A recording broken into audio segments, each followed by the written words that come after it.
Hello, Whitestone Bridge supporters and friends. How are you? My name is Eunjae, and I had the privilege of accompanying the third group of Whitestone Bridge students to visit America last year.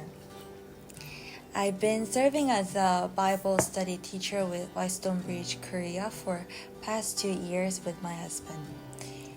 For a short introduction of myself, I spent 14 years of my life in China and the Philippines as a missionary kid.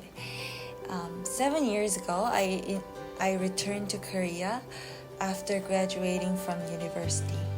And just last year, I got married with my husband, who is soon to be a pastor, and we are now enjoying our newlywed life together. Growing up on a mission field, God gave me a special heart for marginalized women and children. North Korea wasn't a country I initially felt called for, but God led me to meet North Korean women and children living in China and in South Korea, and through them, He showed me their painful realities. I realized that the marginalized women and children God has placed in my heart were not far away. They were from North Korea, once a part of our own nation, now one of the most oppressed and isolated.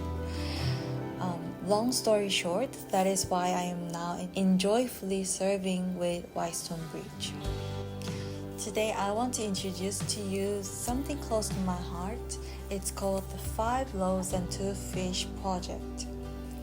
I carry this accessory on my bag, and some of my friends hang it in their car or use it as a keychain.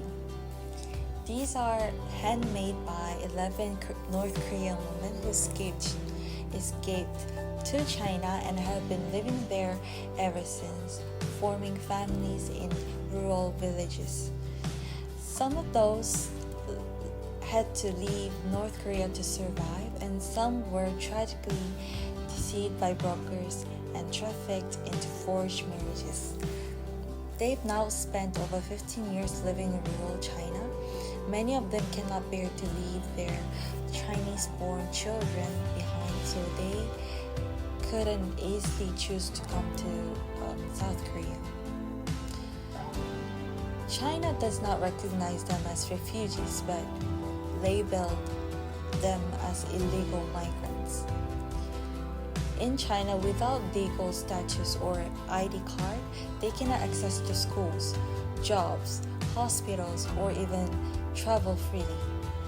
And if they are discovered, they face the terrifying risk of forced repatriation to North Korea. So every day they live in fear and no human rights.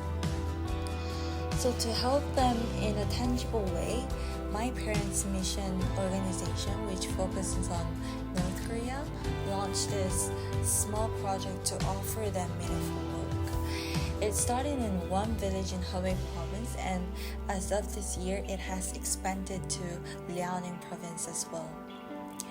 I've heard that this work has become a great help to them, not only allowing them to afford necessities like medicines, but even enabling them to send money to their families.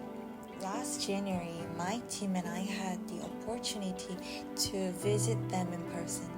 Despite the freezing weather, they welcomed us warmly and offered them their very best hospitality. We laughed, cried, and shared unforgettable moments over 2 meaningful days. Yet, alongside the joy, we also saw deep sorrow.